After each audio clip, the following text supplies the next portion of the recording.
ha hecho todo y más para que nosotros podamos tener absolutamente suplidas todas nuestras necesidades, y no va a pedir Dios nada que hagamos que Él no haya provisto su ayuda, su riqueza para que nosotros lo podamos hacer. Dios no nos va a pedir cosas que nosotros no podamos hacer. Ya Dios ha hecho todo lo que Él tenía que hacer. Y dice Dios a través del profeta Isaías: ¿qué más se podía hacer a mi viña que yo no haya hecho en ella? Dios está hablando en aquel momento al pueblo de Israel, pero hoy nos está hablando a nosotros. Y Dios te dice: ¿qué más tengo yo que hacer que no haya hecho por ti?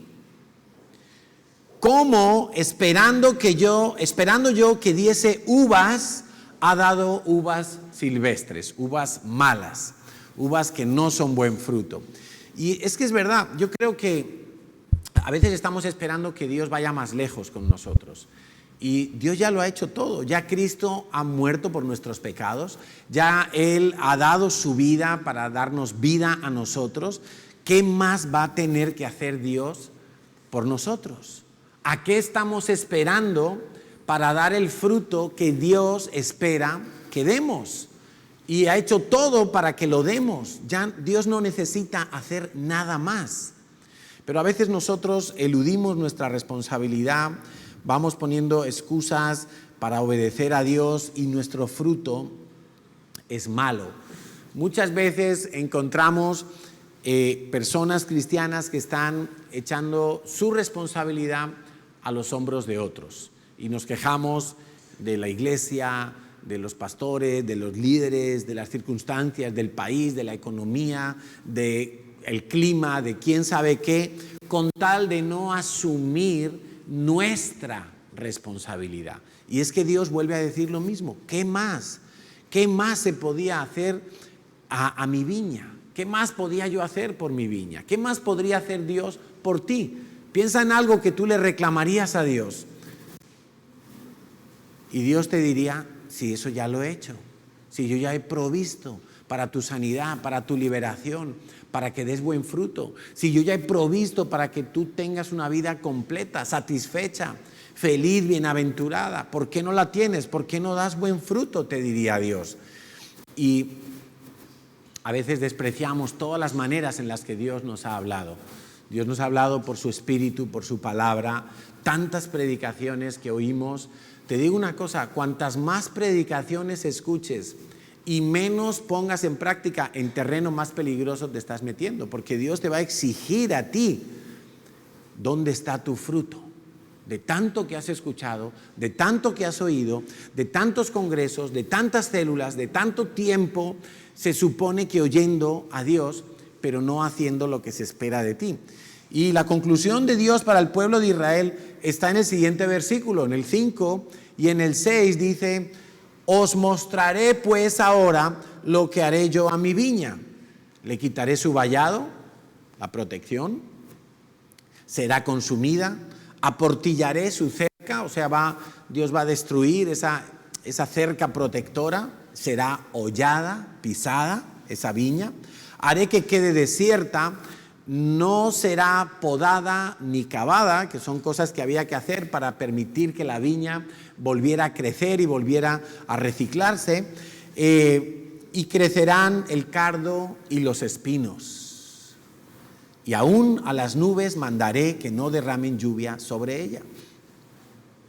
Pues yo entendía que muchas veces nosotros estamos esperando demasiado, o estamos esperando lo que ya Dios ha dicho, lo que ya Dios ha otorgado, lo que Dios ha entregado, y no nos ponemos las pilas en hacer lo que ya sabemos que tenemos que hacer. Valga como palabra que creo que viene de parte de Dios para cada uno de nosotros. A cada uno seguramente le va a caer de una manera distinta, pero si Dios se pusiera hoy a mirar el fruto en tu vida y no lo encontrara como Él lo espera, ¿qué podrías argumentarle tú a Dios? Para que no quite el vallado alrededor de ti, para que no te pode, para que no cabe hondo, para quitar piedras y raíces malas, para que no aportille tu cerca. ¿Qué le dirías tú a Dios? Es que cualquier cosa que tú le dirías a Dios, que tú le dijeras a Dios, Dios te va a decir, ya lo hice, eso ya lo tienes. Te falta fe, te falta decisión, te falta carácter, ¿qué es lo que te falta? Pero eso ya lo tienes. Dios ya te lo ha otorgado, Dios ya te ha entregado riquezas, Dios ya te ha dado todo y juntamente con Cristo te ha dado su Espíritu Santo, te ha dado toda la riqueza de Él para que tú puedas tener el fruto que Él espera encontrar en tu vida. Y me estoy acordando cuando el Señor Jesús paseaba y tuvo hambre y vio la higuera y se acercó para coger higos y la higuera no tenía higos. Tenía hojas verdes muy bonitas, pero nada más, era pura apariencia. Y Jesús maldijo a la higuera y en 24 horas esa higuera se había secado desde la raíz. O sea, no hubo más oportunidad para esa higuera, no hubo más. Y yo no quiero que eso nos pase a ninguno de nosotros, que Dios venga a nuestras vidas y diga, a ver, el fruto en la vida de Carlos, ¿dónde está? No, no está, espérate un poco, Señor, dame tiempo. Y Dios va a decir, ya te he dado tiempo, ya te he dado oportunidades, ya te he dado todo lo que necesitabas para dar el fruto que yo vengo a buscar y no lo encuentro. Y Dios va a tomar acciones. Entonces, corrijamos lo que está deficiente y pongámonos las pilas. La responsabilidad está en nosotros, no está en otros, está en nosotros. No busques excusas por fuera. Dios ha puesto en ti todo lo que tú necesitas. Amén. Bueno, pues el título de la predicación de hoy es Navidad e idolatría. Navidad e idolatría. Y me ha parecido oportuno hablar de este tema en este tiempo, porque se acerca la Navidad. Me ha parecido oportuno porque hay bastante gente nueva que ha llegado en el último año a la iglesia y pues no todos saben lo que nosotros creemos y predicamos y vivimos acerca de la Navidad. Y me ha parecido oportuno porque creo que el Espíritu Santo me ha empujado a hablar de esto en este día. Y lo primero que quiero decir es que hace ya meses que empezó esta crisis mundial, se supone que es una crisis sanitaria, y digo se supone porque yo no me lo termino de creer, pero se supone que es una crisis sanitaria o de salud, una crisis económica que se ha añadido después. Y la gente ha estado experimentando, creo que muchos también incluso dentro del cuerpo de Cristo han estado experimentando que la esperanza se iba minando, se iba perdiendo, se iba menguando, porque al principio nos dijeron 15 días de cuarentena, luego le aumentaron a un mes, luego otro mes, y al final como que nos fueron alargando la promesa de recuperar lo que llaman la nueva normalidad, pero nunca se recuperó. Y llegó el verano y parecía que íbamos a tener un respiro, pero todo quedó un poquito en un flash. Y ahora llega la Navidad y tristemente va a ocurrir lo mismo. Por una parte yo me alegro, ya vais a entender por qué, pero por otra me da lástima que aquellas personas que tienen su esperanza puesta en cosas vanas se vayan dejando minar esa esperanza, lo cual es muy normal porque si está puesta en cosas vanas, pues lo vano en sí mismo es algo vacío, es algo inconsistente, es algo que no tiene solidez y se va a perder fácilmente. Pero nos va a pasar, a los que han puesto su ilusión en la Navidad, les va a pasar. A mí no, porque yo no tengo cero ilusión en la Navidad. Mi ilusión por la Navidad está más fría que este salón. Pero los que tienen o tenían ilusión en la Navidad se van a encontrar con un nuevo golpe a su esperanza de tener algo bonito o algo feliz, porque las restricciones van a seguir estando ahí. Fíjate, como yo sí soy de los que cree que detrás de todo esto que ha ocurrido en los últimos meses hay cierto engaño, hay cosas que no nos han contado, hay intenciones que no nos han querido decir. Yo creo que parte de la estrategia de los que mueven todo esto es ir dándole a la gente un caramelo para luego quitárselo. Es darte una ilusión, una esperanza para luego quitártela. Y eso está haciendo que la gente se vaya desesperanzando cada vez más. Tú sabes, en estos días leía cómo han aumentado las llamadas al Teléfono de la Esperanza. El Teléfono de la Esperanza es una ONG que la componen la mayoría de las personas, son psicólogos que están jubilados, que tienen tiempo libre para atender llamadas de gente que está pensando en suicidarse. Eso es el Teléfono de la Esperanza y me parece una labor muy, muy guapa, porque ellos reciben las llamadas de esas personas desesperadas que piensan que ya no hay sentido en la vida y les ayudan a cambiar un poco el enfoque y ver que la vida todavía tiene esperanza. No son cristianos, son psicólogos, simplemente tratan de poner su oído para que la gente pueda hablar y tratar de reconducir ese momento crítico en la vida de algunas personas. Pues sabes que antes recibían X número de llamadas, no recuerdo ahora el dato porque leí el artículo esta semana, pero digamos que se ha multiplicado como por 9 el número de llamadas críticas que recibían. Desde que empezó toda esta situación allá por marzo. La gente ha ido perdiendo esperanza. Y el ser humano es tan simple que con cualquier cosita, como que ahí está mi esperanza, ¿no? Y luego resulta que, te pegan otro hachazo y te quitan eso. Y te quitan las compras y te van a quitar la Navidad, de lo cual yo me alegro, pero sé que para algunos puede ser doloroso o puede ser una pérdida nueva de esperanza. Te van a quitar hasta las rebajas de enero. Lo siento, chicas. Pero van a ir minando. Recuerdo cuando empezaba la temporada de las actividades extraescolares, en el club donde juega Carlitos dijeron, sí, van a empezar a entrenar y entonces empezará la liga en tal fecha. Y justo una semana antes de empezar las competiciones, cerraron todo. No se juegan partidos de la Federación Catalana de Fútbol a nivel amateur. Bueno, eso fue como, y lo que me dice Carlitos es que cada semana van menos niños a entrenar, porque claro, ya han perdido la ilusión, han perdido la esperanza. Pero es que lo mismo nos están haciendo a los adultos, nos están coartando cualquier posibilidad de tener un mínimo de dicha o de felicidad en algo de lo que hacemos.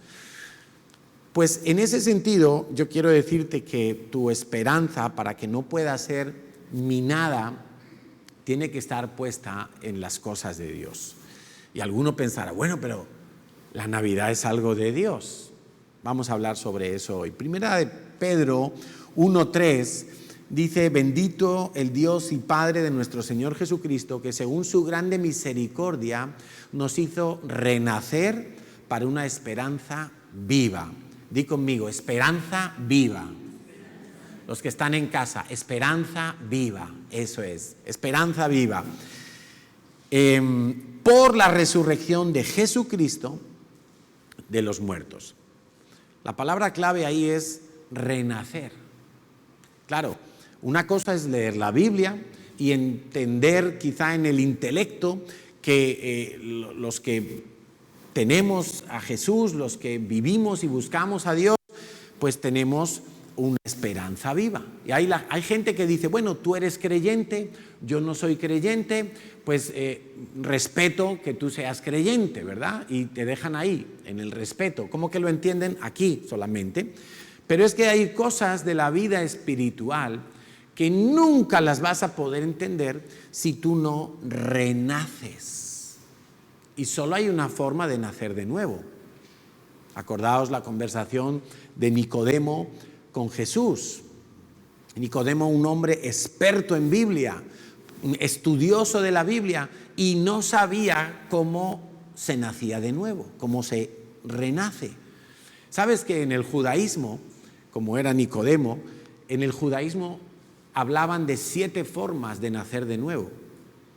Una de ellas, para que tú me entiendas, cuando hablaban ellos de nacer de nuevo, era por ejemplo el bar mitzvah.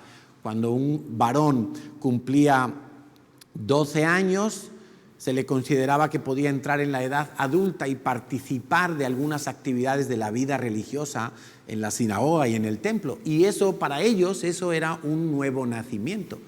Pero cuando Jesús está hablando con Nicodemo y le dice, es necesario nacer de nuevo del agua y del espíritu, Nicodemo dice, esto no es ninguna de las formas que yo conozco en el judaísmo. Esto no es ninguna de las formas conocidas en la tradición del judaísmo. ¿Cómo es esto? Explícame. Y Jesús le dice, tú eres maestro y no sabes. Tú eres maestro de la ley y no sabes. ¿Sabes por qué? Porque no consiste en saber mucha Biblia. No consiste en ser un maestro de la Biblia. La única manera de entender las cosas de Dios es haber renacido espiritualmente. Hemos nacido materialmente, físicamente, todos nosotros, pero es necesario renacer en el Espíritu para entender las cosas del reino de los cielos. Cuando tú tienes una esperanza viva, puesta y que solamente se sostiene por medio de Cristo y su obra en la cruz, entonces esa esperanza tuya nunca va a decaer, aunque haya crisis económica, aunque haya guerra y destrucción a tu lado, aunque haya escasez, aunque haya soledad, aunque las circunstancias de tu vida, de tu país, de tu sociedad, de tu empresa, de lo que sea alrededor tuyo sean malas, tú podrás decir como Habacuc, yo confío en Dios, yo soy feliz en Dios, mi esperanza sigue firme, no se va a menguar porque no depende de mí, depende de Cristo y Él ya lo hizo todo. Por eso pongamos nuestra esperanza en cosas sólidas. No pongamos nuestra esperanza como muchos creen ahora, vamos a comprar la lotería de Navidad y a ver si nos toca ya. Y mandamos al jefe de una patada y ya no vamos más a trabajar.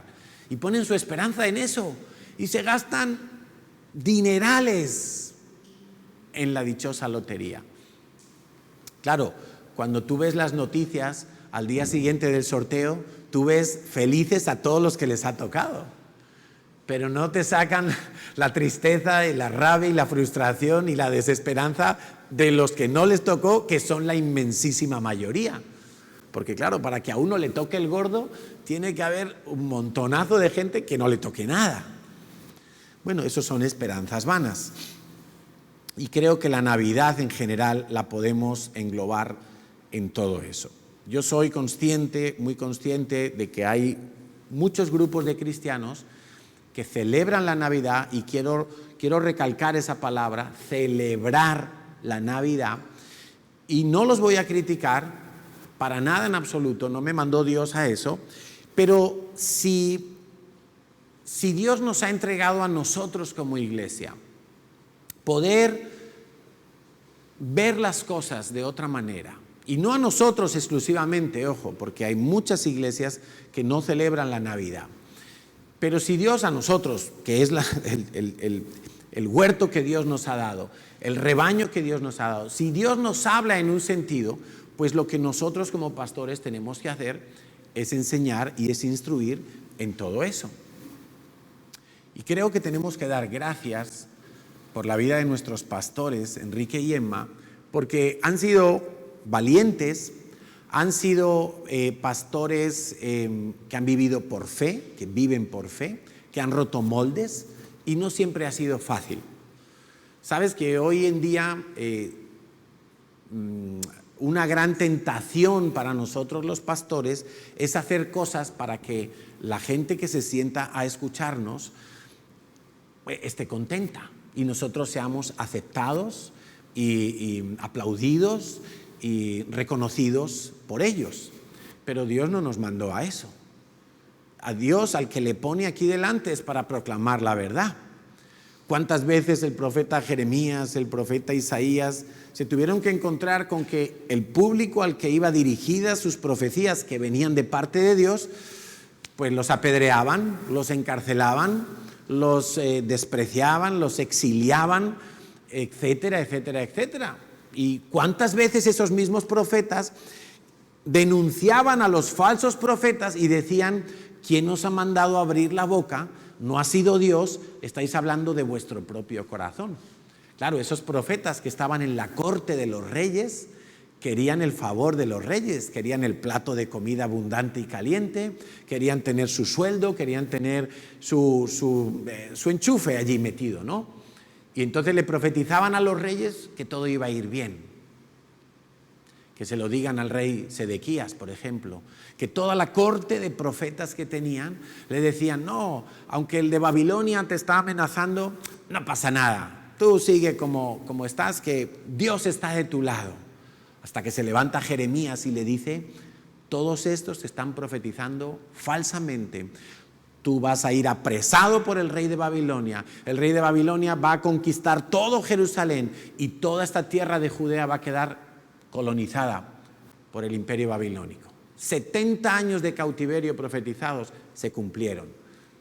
Me imagino la sorpresa del rey Sedequías cuando vio cumplirse lo que el profeta Jeremías había dicho y cuando se dio cuenta de que todos los secuaces que tenía alrededor eran una panda de pelotas, de gente que lo único que hacía era dorarle la píldora y decirle lo que él quería oír, pero nunca se atrevieron a decir lo que Dios estaba declarando, que venía dificultad si ellos no se arrepentían de ser una nación idólatra. Pues a veces los pastores nos sentimos un poco en esa tesitura. Somos los que tenemos que hablar de parte de Dios. Y Quique y Emma han sido personas que cuando Dios nos ha mostrado algo como iglesia, por ahí nos hemos metido, arriesgando todo, a precio muchas veces de la crítica de otros cristianos. Pero hemos decidido que hemos muerto a nosotros mismos. No estamos para que nadie nos aplauda, nadie nos apruebe, nadie nos diga, uy, qué bonita tu predicación. No. Es más, si tú no me dices qué bonita tu predicación, yo te lo agradezco. Porque no estoy aquí para que me debiliten con halagos. No estoy para eso. Ay de mí si yo no predico lo que creo que Dios me ha mandado a predicar. Ay de mí si yo no anuncio lo que Dios me está diciendo que anuncie. Y Quique y Emma, mira, hace como 30 años en España, casi nadie de las iglesias evangélicas de España viajaba a Israel como parte de una visión de honrar al pueblo de Dios, bendecir al pueblo de Dios. Casi que los que iban a Israel eran locos, eran fanáticos, eran judaizantes, habían vuelto a la ley, queríamos esclavizar a la gente, etcétera, etcétera, etcétera. Bueno, pues como Dios había hablado por su espíritu que teníamos que bendecir a la descendencia de Abraham, pues Quique y Emma permanecieron en esa visión y le metieron a esa visión fuertemente. Y todos los años, excepto 2020, ¿quién lo iba a decir? Ahora que no hay guerras, ahora que no hay... Pues 2020 ha sido el único año que si Dios no lo remedia, pues no habremos ido a Israel. Ha habido años que hemos ido 2 veces, 3 veces, ha habido años que había allí conflictos que aparentemente, por lo que decían las noticias, desaconsejaban viajar. Nosotros hemos viajado y hemos procurado no solamente ir y bendecir a Israel, sino hacer pedagogía entre las iglesias cristianas, entre los pastores amigos y conocidos. Y algunos lo han entendido, otros no. Pero tú sabes, hoy por hoy, ¿cuántas iglesias en España hacen fila para ir a Israel? Se rompió algo allí. Y no digo que lo hayamos hecho nosotros, porque había más pastores ya hace 30 años que viajaban a Israel y que lo habían entendido, porque Dios va hablando, va tocando, va abriendo corazones. Y lo más guay, a mí me encanta cómo Dios hace las cosas, porque quizá Dios le muestra a unos pastores una cosa, a otros les muestra otra cosa, pero cuando todos nos unimos y somos una hermandad en Cristo, resulta que todos vamos nutriéndonos de todo lo que Dios ha ido entregando a cada uno. Mira la vida de Pablo. Pablo era un hombre que recibió una revelación como ningún otro acerca de la vida de iglesia. Dios le dijo a Pablo cómo se tenía que organizar la iglesia, celebrar la Santa Cena para conmemorar la muerte de Cristo y una cantidad de cosas como atender a las viudas, cómo hacer los diáconos. Vida de iglesia. ¿Quién recibió eso? Pablo, directamente de Dios. Bueno, pues había mucha gente en aquel tiempo, cristianos mismos, que chocaban con Pablo porque decían, no, pero es que, Claro, nosotros antes lo hacíamos así, porque venimos, la mayoría de la primera iglesia eran judíos y querían hacer las mismas cosas como en el judaísmo, pero ahora no, ahora era en Cristo. Y entonces Pablo le tocó abrir, punta de lanza, ir abriendo, ir abriendo, ir abriendo. Le costó más de un disgusto, le costó pelearse hasta con Pedro, el apóstol Pedro. Y Pablo le tuvo que decir a Pedro, oye Pedro, a ver, ¿qué está pasando aquí? Esto no está bien.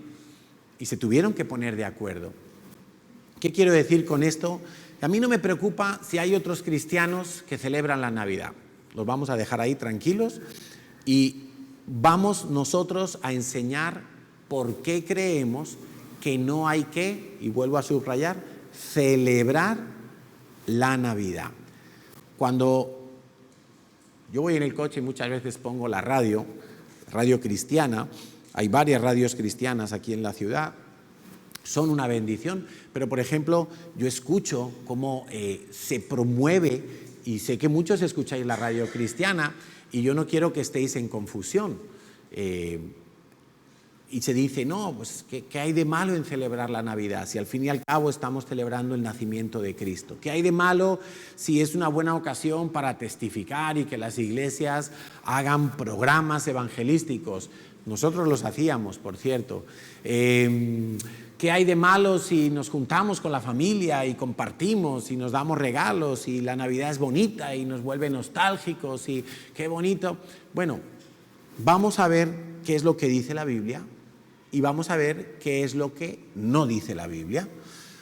Y vamos a tratar de clarificar el punto de vista de Dios. ¿Por qué creemos nosotros que no hay que celebrar la Navidad? Te voy a dar 7 argumentos. 7 argumentos para los que toman notas. El primero es muy sencillo. No es un mandamiento bíblico. Es un mandamiento o una costumbre, vamos a decir, inventada totalmente por los hombres. A este respecto, Jesús fue muy combatiente con los fariseos de su época, porque les decía, por ejemplo, Marcos 7, del 6 al 8, les dijo Jesús a esos fariseos, hipócritas, bien profetizó de vosotros Isaías, este pueblo de labios me honra, mas su corazón está lejos de mí, pues en vano me honran, enseñando como doctrinas mandamientos de hombres. Porque dejando, y esto es muy importante, dejando el mandamiento de Dios, os aferráis a las tradiciones, a las costumbres de los hombres. Y ahí habla de algunas tradiciones que tenían los judíos, que no podían comer sin lavarse las manos, que no podían hacer ciertas cosas.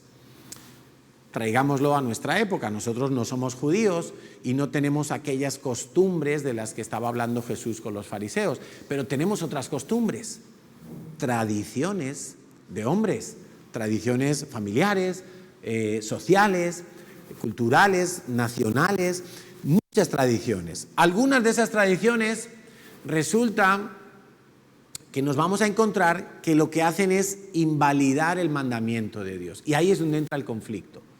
Ahí es donde entra el conflicto. No todas las tradiciones son malas.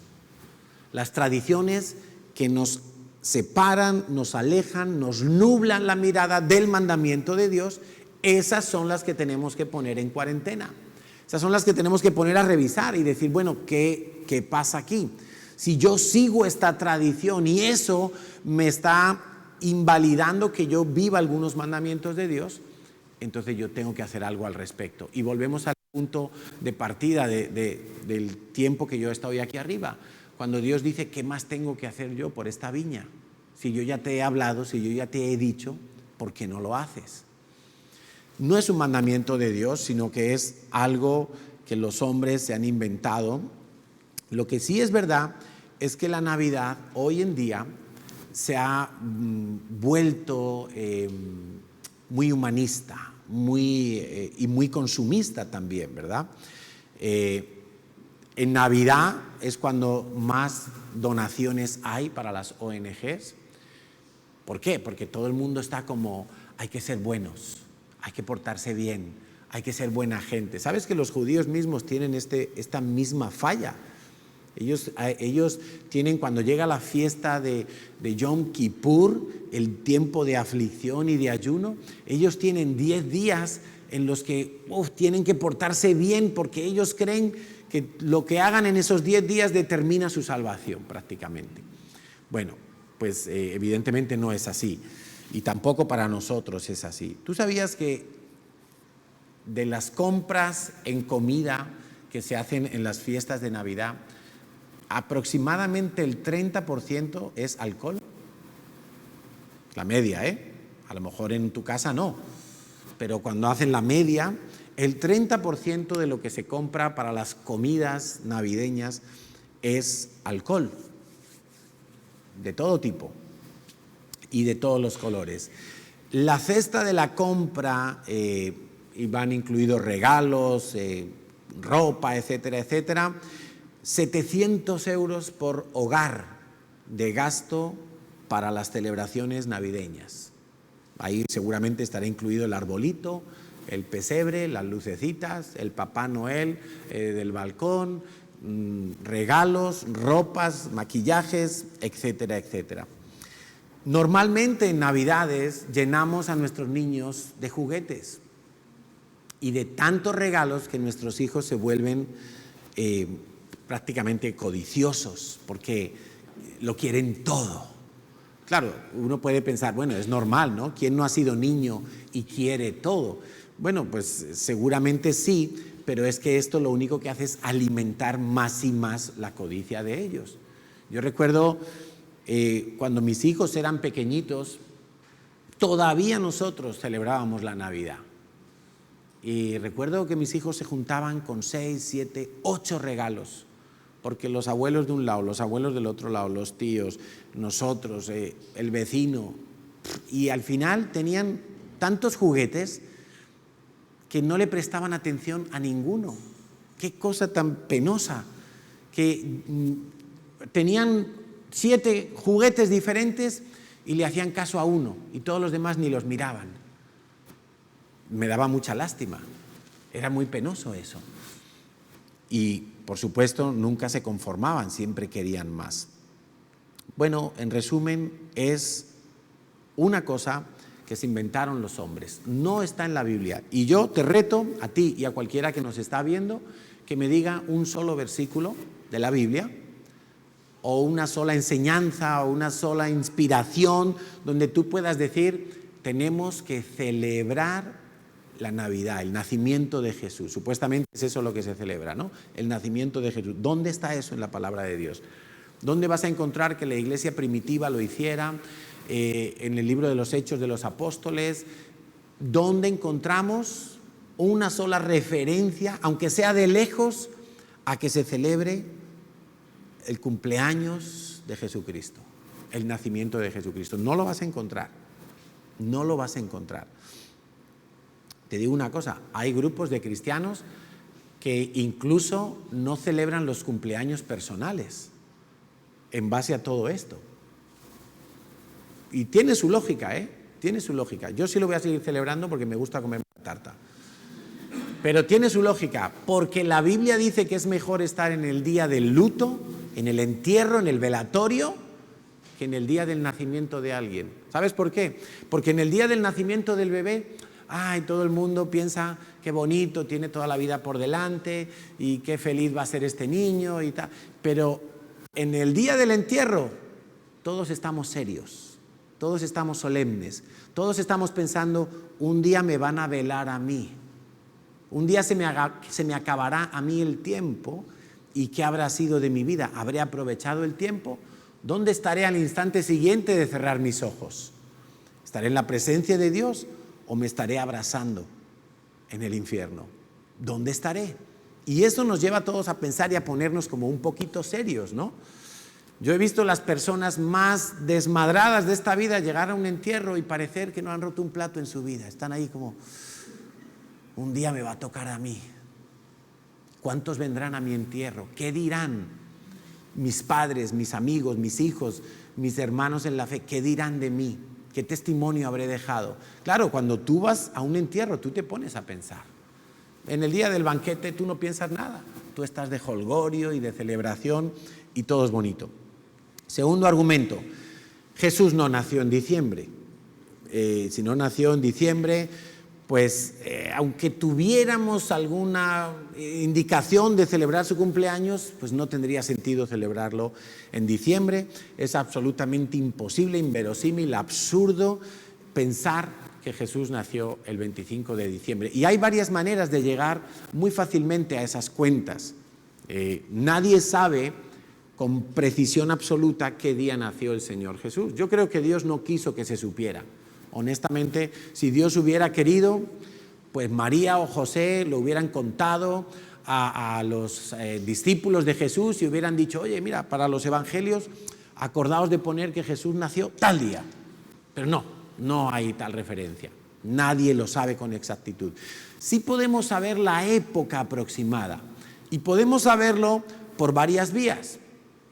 Una de ellas es muy sencilla de contar y es a través de la vida de Juan el Bautista, primo de Jesucristo, que nació 6 meses antes que él. Y sí se puede saber la época del año en la que nació Juan el Bautista, porque su padre era sacerdote, era de una subrama del sacerdocio y se sabe en qué época del año el papá de Juan el Bautista le tocaba servir en el templo. ¿Y por qué es importante ese dato? Porque cuando él estaba sirviendo en el templo fue que recibió la visión del ángel de que su esposa iba a quedar embarazada.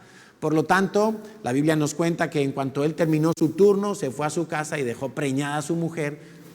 9 meses después nació Juan el Bautista. 6 meses después de Juan el Bautista nació Jesús. Y eso, no te quiero dar ahora todos los datos numéricos, pero están en la Biblia, pues nos lleva más o menos a septiembre, octubre, según el año, porque el calendario bíblico ya sabéis que no encaja exactamente con el gregoriano que utilizamos nosotros, por eso digo septiembre, octubre, dependiendo del año. Otra cuenta, Jesús, según la mayoría de los expertos, estuvo 3 años y medio en su ministerio terrenal, desde que él se da a conocer públicamente, es bautizado en el Jordán, empieza a escoger a sus discípulos hasta la muerte en la cruz. La mayoría de los teólogos piensan que fueron 3 años y medio. Bueno, si murió en Pascua, que es marzo-abril, pues 3 años y medio atrás empezó su ministerio. Descuéntale 30 años, en cualquier caso, pues hubiera sido igual en septiembre, octubre. Un dato muy lógico también, y que está en los evangelios, es que nos cuenta la Biblia que los pastorcitos, esos que aparecen en los pesebres, los pastores a los cuales se le aparece también los ángeles y les anuncian que ha nacido el Mesías, estaban durmiendo a la intemperie con sus ovejas. Y eso no pasa en diciembre en Israel, y menos en la zona de Jerusalén, menos en la zona de Belén. Belén está muy próximo a Jerusalén, es la zona de Judea. Bueno, tú te vas hoy a Belén, a la ciudad de Belén, al pueblecito de Belén, y hace el mismo frío que aquí. El mismo frío. Tú te imaginas, pero no el de ahora, el de las 12 de la mañana, el de la noche, el de la helada, el mismo frío. Es imposible que los pastores durmieran al raso, a la intemperie, en un mes de diciembre. Eso no lo hacían los pastores en aquel lugar, en aquella época. Los pastores hacían eso en el verano, en la primavera, entrando si acaso el otoño, pero no más. Es imposible que fuera diciembre cuando nació Jesús. Entonces, y te voy a decir algo más. Aún tú le preguntas, haces una encuesta a todos los pastores de la ciudad de Barcelona, los que celebran y los que no celebran la Navidad, y el 99%, porque estudian la Biblia, te van a decir que Jesús no nació en diciembre. Eso está por descontado, Cualquiera, los que celebran y los que no celebran la Navidad, te van a decir, no, es prácticamente seguro que no nació en diciembre. Entonces, ¿por qué mantenemos esa fecha? ¿Por qué habrá un engaño ahí? ¿De alguna manera se nos ha colado eso? Si eso es así, si hay un engaño, ¿con qué fin?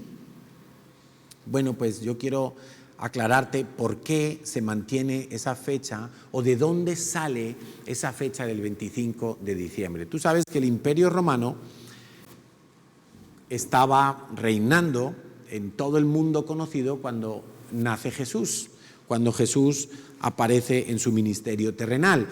Y el Imperio Romano siempre fue súper idólatra. A veces pensamos que eran solamente orgías y el emperador de Roma. No, ellos tenían dioses para todo. Los meses del año están atribuidos los nombres a deidades, los días de la semana, martes, miércoles, todos los nombres de los calendarios tenían que ver con deidades. Por ejemplo, el mes de enero está dedicado en honor al dios Jano, de ahí viene Janeiro, enero.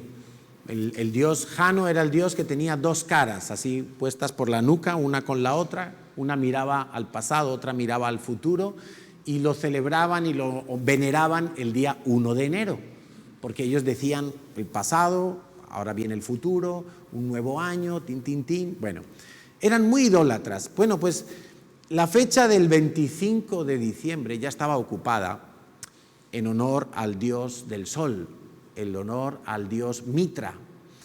Y cuando los romanos se dan cuenta de que el movimiento cristiano está creciendo exponencialmente y está creciendo peligrosamente, y se oye hablar de que los cristianos tienen un rey que es Jesús de Nazaret y que va a volver, los romanos dicen, bueno, hay que hacer algo. No podemos detener este movimiento. Hemos encarcelado, hemos asesinado a muchos de sus líderes, pero todavía la gente sigue enfervorizada con ese camino que se llamaba, que es el de Jesús de Nazaret. ¿Qué hacemos entonces con esto? Bueno, vamos a procurar tener un encaje entre el cristianismo y nuestros dioses paganos. Y entonces dicen, vamos a inventarnos que Jesús, escucha bien porque esto es historia, vamos a inventarnos que Jesús de Nazaret nació el 25 de diciembre. Y así podemos seguir con nuestros dioses paganos y los cristianos pues no lo van a notar mucho y tenemos ahí un encaje. Bueno, es tan sencillo como eso. De ahí nace el 25 de diciembre. De la adoración al dios Mitra, al dios del sol. La noche del 24 de diciembre, los romanos creían que era la noche más corta y casi que es así, la noche más larga, de todo el año. El mayor tiempo de oscuridad en todo el año. Y por eso le adoraban al dios sol el día 25, para que volviera la luz. Y ellos ponían troncos con hojas perennes que no caducaban, como el pino, el abeto y todas esas especies, y de ahí empieza también a surgir años más tarde la costumbre del famoso árbol de Navidad con las lucecitas, porque era como un reclamo para que volviera la luz, porque era la noche más larga, la del 24. Bueno, una explicación, esto lo puedes encontrar en Wikipedia, no hay que ir a ninguna universidad de teología. O sea, esto lo encuentras en los libros de historia, en cualquier parte, está ahí, al alcance de cualquiera. Pero a veces queremos como, bueno, sí, vale, pero no pasa nada, como nosotros ahora lo celebramos así, pues no pasa nada. Pues hombre, yo creo que sí pasa porque no podemos tomar, y este es el tercer argumento, no podemos tomar algo malo y querer pintarlo como bueno. No podemos decir, bueno, vamos a celebrar el carnaval porque es que es una fiesta muy importante en España y el Carnestoltes aquí en Cataluña, pues lo vamos a celebrar, pero le vamos a dar unos tintes cristianos para que no se note tanta, para que no le quitemos nada a la gente de lo que ya tenía en sus tradiciones. ¿Y dónde dice Dios que se puede hacer eso?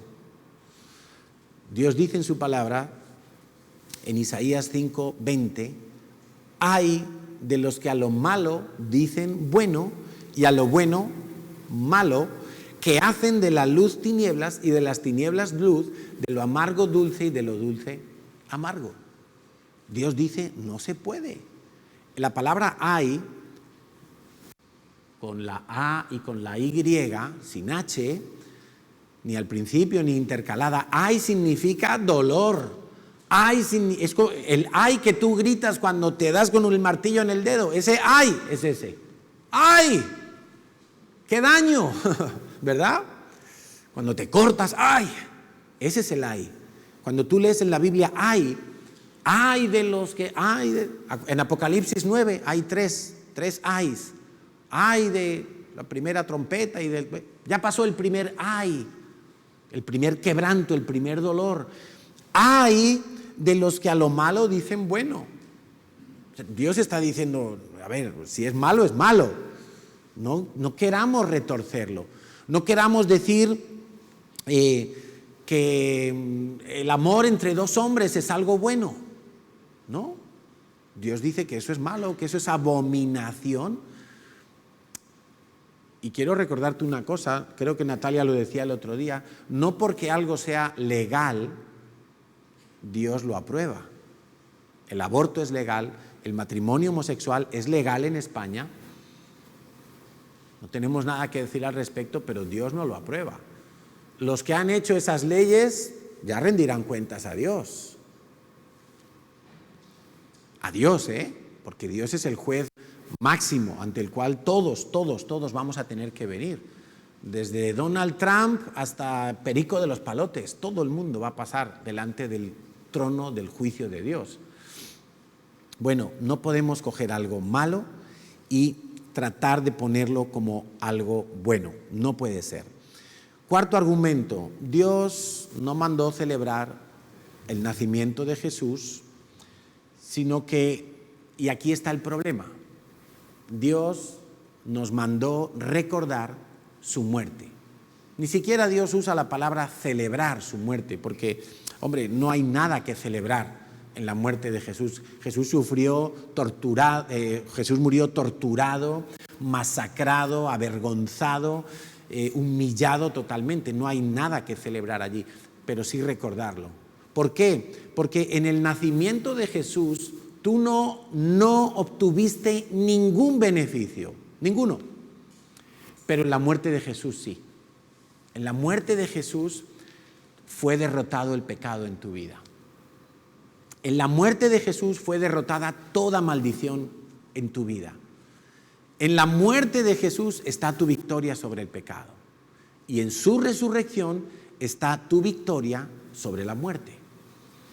La paga del pecado es muerte. Y tú y yo estábamos muertos porque éramos o somos pecadores hasta el sol de hoy. Y es en su muerte donde está nuestro beneficio, no es en su nacimiento. Por eso Pablo, una vez más, sale aquí Pablo, recibe del Señor, él lo aclara en 1 Corintios capítulo 11, él dice, he recibido del Señor esta instrucción, que recordemos su muerte hasta que Él venga, que tomemos el pan, que tomemos el vino, a modo de, como lo hizo Él con sus discípulos la noche que fue entregado, y recordemos que Él murió por nuestros pecados. ¿Y cuántas veces lo hacemos? Mira, eso te lo dejo a tu criterio, pero hazlo hasta que Él regrese. O sea, no podemos dejar de hacerlo. Por cierto, que tendremos que hacerlo ya cualquier fin de semana de estos, lo haremos y lo anunciaremos para que los que están en casa, aquellos que no han conseguido plaza para venir a la iglesia, o los que tienen miedo de venir a la iglesia, porque yo hay una cosa que no entiendo. Me he enterado que hay gente que dice que tiene miedo de venir a la iglesia, pero esa misma gente se va a subir en un avión a estar 7 horas encerrado con 200 personas, así, hombro con hombro. Pues yo eso no lo entiendo, la verdad. No entiendo, salvo que sea un engaño. Pero bueno, para los que se quedan en casa o nos ven quizá desde otras ciudades, cuando hagamos la Santa Cena y recordemos la muerte del Señor, anunciando su muerte y su resurrección hasta que Él venga, pues lo avisaremos para que lo podáis hacer en casa también. Dios no mandó celebrar el nacimiento, Dios mandó recordar su muerte. Y yo te pregunto, no dentro de la iglesia, porque ya lo hacemos, recordar su muerte y su resurrección, pero de los que no son así como de buscar a Dios, de leer la Biblia, de congregarse, pero que sin embargo sí celebran la Navidad y la celebran por todo lo alto. ¿Cuántos conoces tú que luego recuerden la muerte de Jesús? ¿Te das cuenta de qué manera se ha sustituido hoy algo que se suponía que era para celebrar el nacimiento de Jesús? Pero quiero que pienses esto, si se suponía que era para celebrar el nacimiento de Jesús, ¿por qué hoy en día la Navidad ya no sirve ni siquiera para eso, para que Jesús sea el centro? ¿No será que es que como no era de Dios, eso se cayó por su propio peso?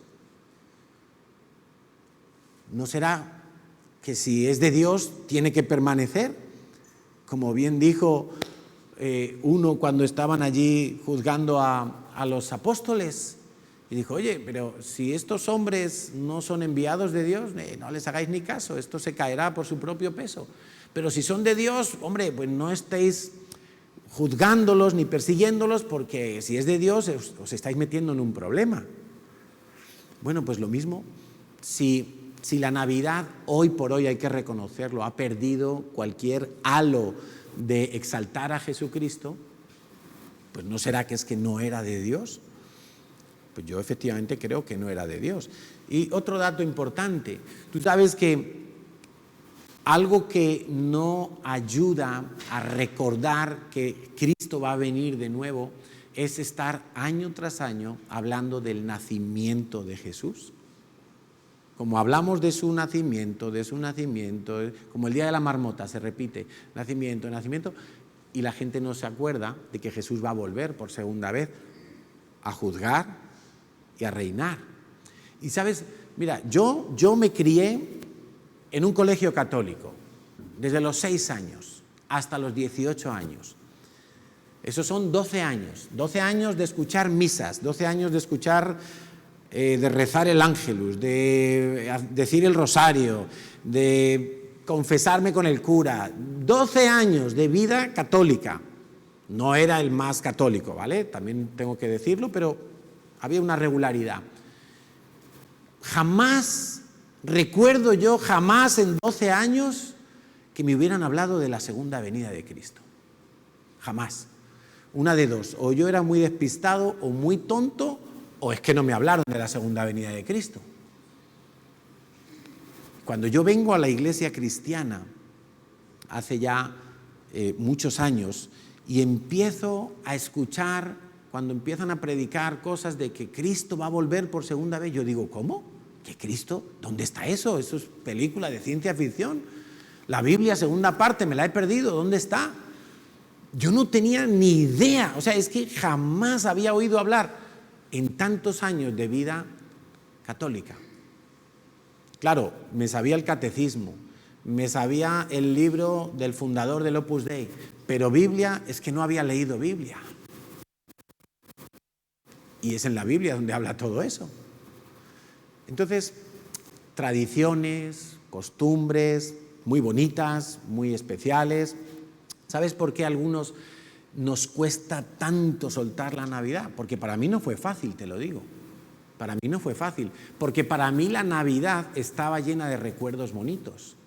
Y probablemente para muchos de los que están aquí o nos están oyendo, la Navidad está llena de recuerdos bonitos, normal, porque desde pequeñito tú te juntabas con todos tus primitos, porque recibías regalos, porque había comidas especiales, porque seguramente hacías un viaje o visitabas otra parte de tu país para ver a la familia. Claro, eso quedó grabado en ti como recuerdos bonitos. Para otros no.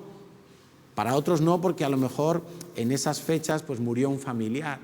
Y claro, llegan esas fechas y hay una silla vacía, hay un hueco.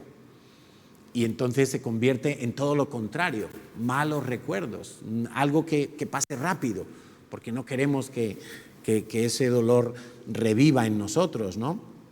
A veces cuesta. Es que soltar las tradiciones cuesta, pero si no son buenas, si nos llevan a olvidarnos de lo que Dios sí mandó, pues lo tendremos que hacer. Y costará más o menos, pero Dios te ha dado todo lo que necesitas. Quinto argumento, ¿qué significa celebrar? Celebrar es conmemorar un acontecimiento, especialmente si para ello se organiza una fiesta u otro acto. Implica, entonces, estar de acuerdo en la motivación con la que se celebra eso, con la que se establece ese memorando. Entonces, si hoy hemos aprendido, si no lo sabías o te lo he recordado, que todo el origen de la Navidad es pagano. Pagano quiere decir idólatra, que no tiene nada que ver con la vida de Dios, con las leyes de Dios, con el reino de Dios. Está totalmente por fuera. Simplemente fue un acople que se le hizo para satisfacer a los cristianos y que no se desmembrara el Imperio Romano.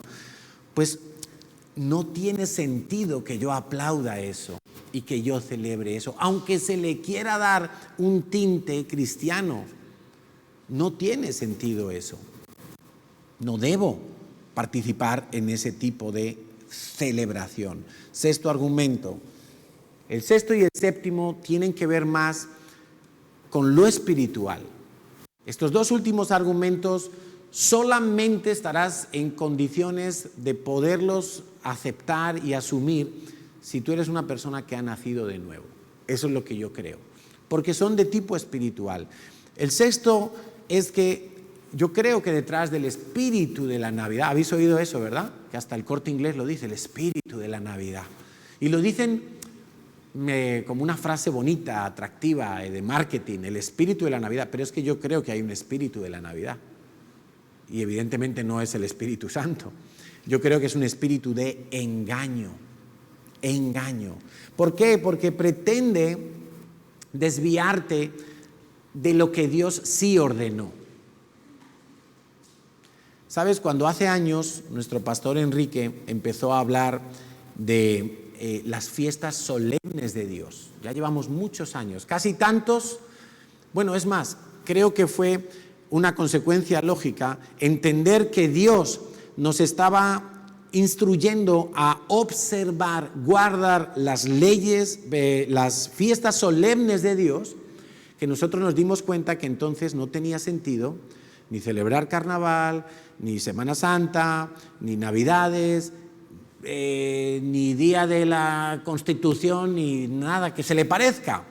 Todo lo que no era relacionado al reino del Señor, a la figura de Jesucristo, teníamos que quitar esas mochilas de nuestra vida, por más bonitas, tradicionales, arraigadas que estuvieran en nuestra vida o en nuestra cultura. Y fue simultáneo.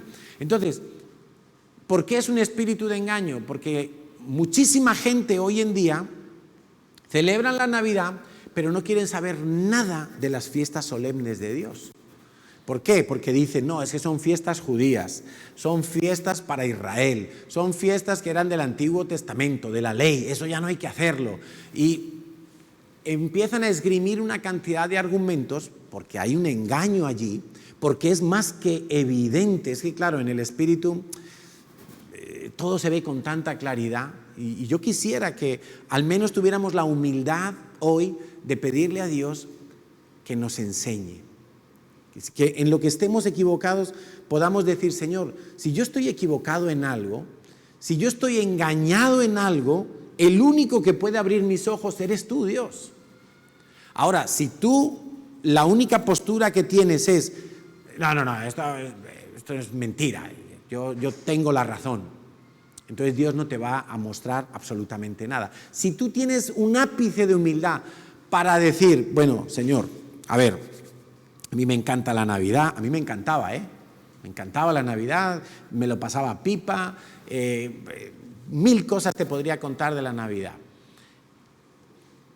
Pero un día le tuvimos que decir a Dios, bueno, Señor, si esto no es tuyo, nos cuesta mucho soltarlo y dejarlo, pero háblanos, enséñanos, instrúyenos. Queremos ver, conocer, entender la verdad. Por ejemplo, para mí fue muy difícil aceptar la gracia. ¿Por qué? Porque me considero una persona capaz de muchas cosas y he sido inclinado a ganarme las cosas. Mi papá me decía, ¿quieres ir a esquiar con tus amigos? Y eso es muy caro. Pues venga, te lo tienes que ganar. Por una parte estaba bien, porque eso me obligaba a esforzarme, a ser responsable, a luchar por las cosas. Pero cuando yo llego al Evangelio, la gracia es como, no, la gracia, no, yo quiero ganármelo, yo quiero portarme bien para que Dios me bendiga. Y eso de la gracia me ha costado, como tantas otras cosas, pero cuando tú te humillas y dices, bueno, Señor, ¿y si es verdad que yo estoy engañado? ¿Y si es verdad que yo he creído mentiras? Señor, te pido que me enseñes las mentiras que he creído. Lo oculto siempre tapa lo verdadero. Y lo verdadero siempre va a venir a revelar lo que estaba oculto. Entonces, tengamos la poquita humildad para decirle, Dios, si esto es un error, si esto es un engaño, háblame. Yo quiero vivir en la verdad. Porque nadie te puede sacar del engaño, quiero que lo sepas, nadie te puede sacar del engaño, ni yo mismo, ni ningún pastor que se subiera aquí a hablarte 20,000 cosas, salvo que tú estés dispuesto a venir delante de Dios y decir, Dios, si yo estoy equivocado, quiero que me lo muestres. Si nuestra posición es, yo no estoy equivocado, esto no es para mí, entonces vas a seguir exactamente igual. Si tienes un poquito de humildad, quizá le puedes decir a Dios, háblame, Señor. Si mis ojos están velados, y si hay un velo y no puedo ver, Señor, quítalo tú. Porque eso es lo que pasó con Pablo. Pablo estaba velado. Pablo perseguía a los cristianos. Pablo no entendía la gracia. Era un hombre que se esforzaba en cumplir toda la ley y en ser merecedor de la ley. Por eso cuando Pablo recibe la revelación es, se quita el velo, se corre la cortina, ahora veo, ahora entiendo ese Jesús al que yo perseguía, si resulta que es mi Mesías. Y por eso Pablo se convirtió en un loco para Cristo, intrépido para predicar la palabra de Dios hasta el último día de su vida. Pero tuvo que, el velo, cuando se encuentra con el Señor, camino a Damasco y dice, ¿qué quieres que haga? Él no se pone a pelear con Dios, él no se pone a pelear con Jesús. Y nosotros cuántas veces peleamos porque aquí no nos cabe la palabra de Dios. Y necesitamos que Dios rompa esos moldes. Pero solo lo puede hacer si tú le dices, Dios, enséñame la verdad, muéstrame dónde estoy equivocado. El último argumento es, si cabe, un poco más fuerte que este. Y es que a mi modo de ver, el título de la predicación era la Navidad y la idolatría, ¿no? Navidad e idolatría. Bueno, a mi modo de ver, la Navidad tiene un componente de hechicería. Y te voy a explicar por qué. Algunos dicen, uy, hechicería, ya se ha ido muy lejos el pastor. Hechicería es querer cosas de Dios por la vía ilícita. Querer tener para Dios o de Dios cosas buenas, pero de la manera ilícita, de forma y tiempo que Dios no ha mandado y no autoriza. Eso es hechicería. No pienses hechicería es hoy 4 señoras con los pelos desordenados y una bola de cristal y embrujos. No. Es mucho más sencillo que todo eso. Lo que pasa es que el diablo lo quiere pintar muy artísticamente como para que le tengamos miedo a todo eso. La hechicería muchas veces la tenemos en nuestras propias oraciones, cuando queremos manipular a Dios. Ay, Señor, que no tengo para comer. Y Dios dice, hechicero. Si Dios ha dicho, yo te voy a dar el pan cada día, solamente pídeme el pan, pero no me lo pidas llorando, no me lo pidas dando lástima, porque eso es manipulación. Eso es hechicería. ¿Estamos entendiendo para ubicarnos? Entonces, no es que estamos bajando la hechicería, estamos definiendo correctamente lo que es hechicería. Entonces, por eso yo creo que la Navidad tiene algo de hechicería, porque es como querer agradar a Dios de la manera que Dios no ha dicho que se le agrada. Y te quiero poner un ejemplo bíblico, la vida del rey Saúl. El rey Saúl tenía todo para gobernar, ¿sí o no? ¿Sí o no? ¿Sí? Se nos ha congelado la lengua ya. Sí tenía todo. Tú tenías todo hoy en día para Agradar a Dios, lo tienes. Bueno, pues el rey Saúl llega un día y Dios le dice, oye, espérate a que llegue el profeta Samuel y cuando él llegue, él, el profeta, va a ofrecer unos holocaustos, unos sacrificios para Dios. Y el hombre se pone a esperar, son -5, no llega, -4 minutos, venga, voy a hacer yo el holocausto, voy a hacer yo el sacrificio, porque es para Dios. Como es para Dios, lo voy a hacer yo, Dios va a estar muy contento, porque Dios ha pedido que le hagamos un sacrificio. Y el tipo hace el sacrificio. Al momento llega el profeta Samuel, cuando él está ahí en plena faena, y dice, ¿qué haces? ¿Qué haces, loco? No, pues mira, para Dios, es un sacrificio. Mira, el arbolito de la Navidad para Cristo. Y Samuel le dice, has hecho locamente. Y le dice, primera libro de Samuel 15:23, como pecado de adivinación es la rebelión, la desobediencia, y como ídolos e idolatría la obstinación, la terquedad, el empecinamiento. Por cuanto tú desechaste la palabra de Yahweh, Él también te ha desechado para que no seas rey. Qué cosa tan tremenda. Dios le estaba diciendo a Saúl, estás haciendo algo fuera de la forma y del tiempo que yo te dije. No, pero si es para ti, mira, y es un corderito que estamos sacrificando y lo he hecho en honor a Yahweh, mira, el pueblo está contento. No, no era la manera, no era la forma. Por eso es importante, a veces pensamos, no, para Dios la manera no importa, como es para Dios, mentira, claro que importa. Dios le da importancia a la forma. ¿Tú sabes por qué Jesús tuvo que morir en una cruz? Y no murió decapitado, no murió ahorcado, no murió de un espadazo. Pues porque lo decía la ley. Maldito todo aquel que es colgado en un madero. Porque Jesús tenía que llevarse tus maldiciones en la cruz. Y no las hubiera llevado de otra manera. Es que las formas para Dios también son importantes. Por eso yo creo que la Navidad, siendo muy bonita, porque no se lo vamos a negar cuando vemos las calles llenas de luces y qué bonito, ¿verdad?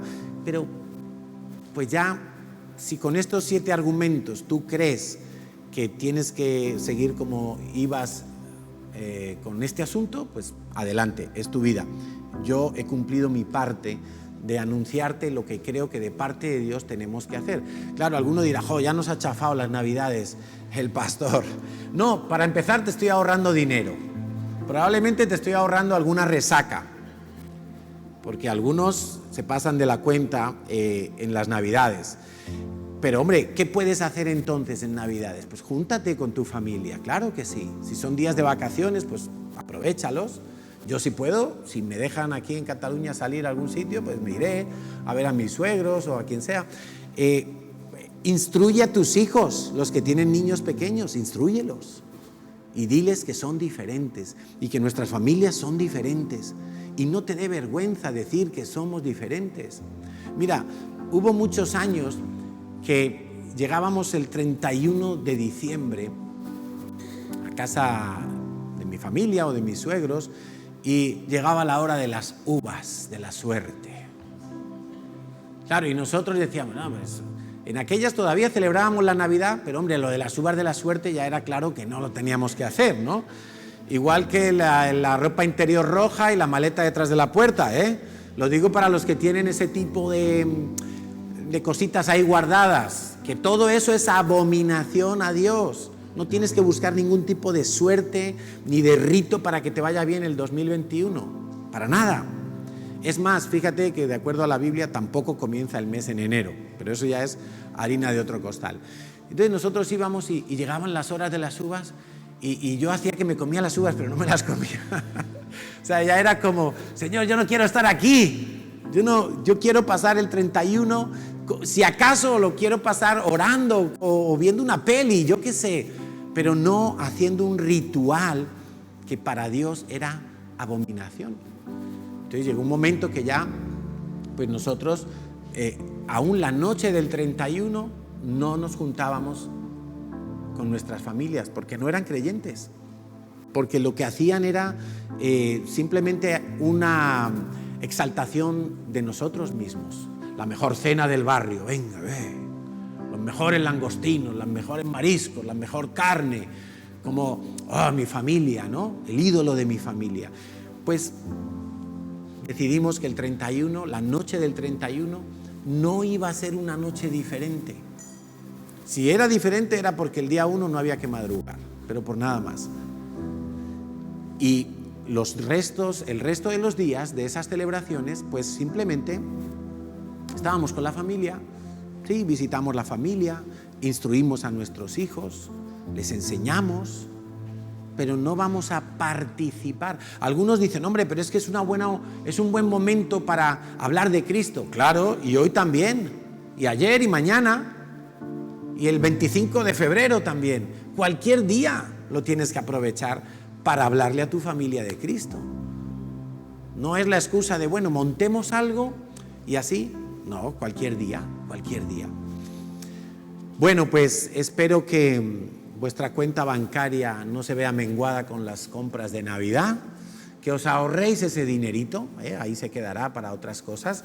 Y sobre todo, eso lo digo a modo de broma, pero sobre todo que aprendamos a vivir dependiendo de Dios, de la guía del Espíritu Santo.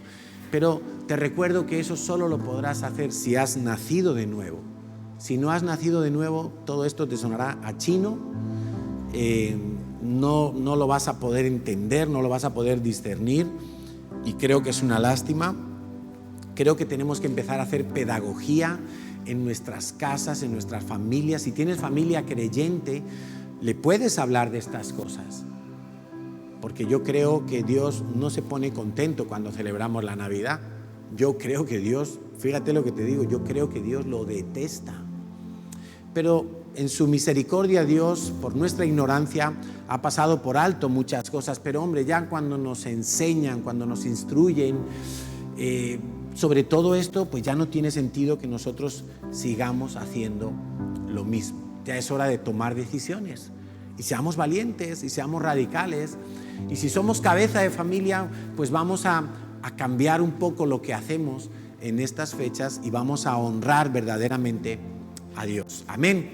Vamos a orar y vamos a darle gracias a Dios. Padre, esta mañana queremos, Señor, ponernos de acuerdo contigo en todas las cosas que hacemos y vivimos en nuestro caminar, en nuestra forma de desempeñarnos en esta vida. Queremos que solamente sea tu palabra la que abunde en nuestros corazones. Hoy renunciamos a toda vanidad, a todo lo que no tiene consistencia en tu palabra, a toda falsa esperanza, a toda cuestión de nuestra vida que a ti no te agrada, Señor. Y mi oración, Padre, como pastor de esta iglesia, es que tú hables al corazón de tus hijos acerca de todo esto, Señor. Yo sé que hay muchos que quizá en este momento están en crisis, están haciéndose preguntas. Yo te pido que tú les guíes, Espíritu Santo, a toda la verdad. Y aquellos que quieren conocer la verdad, tú se la vas a mostrar, Señor. Te doy gracias, Padre, por cada persona que tú has traído a escuchar este mensaje. Señor, te pido que los bendigas, te pido que los llenes con tu presencia, con tu Santo Espíritu. Señor, te pido que tú quites las vendas de nuestros ojos, que todo lo que está oculto salga a la luz, que todo engaño, Señor, sea desenmascarado con la luz de tu palabra, con la luz de la verdad, y Jesucristo es la verdad. Señor, perdónanos si, como Saúl, en algún tiempo pasado en nuestras vidas nos hemos conducido de una manera que a ti no te gustaba. Perdónanos, Señor, si las tradiciones han sido más fuertes y más firmes en nuestra vida que tu propia palabra. Hoy te pedimos que nos ayudes a caminar en la verdad, que nos ayudes a escoger lo que Jesús escogería si Él estuviera en nuestro lugar. Señor, gracias por tu fidelidad, gracias por tu amor y gracias por acompañarnos cada día de nuestra vida, tal y como lo has prometido. En el nombre de Jesús, amén y amén. Amén.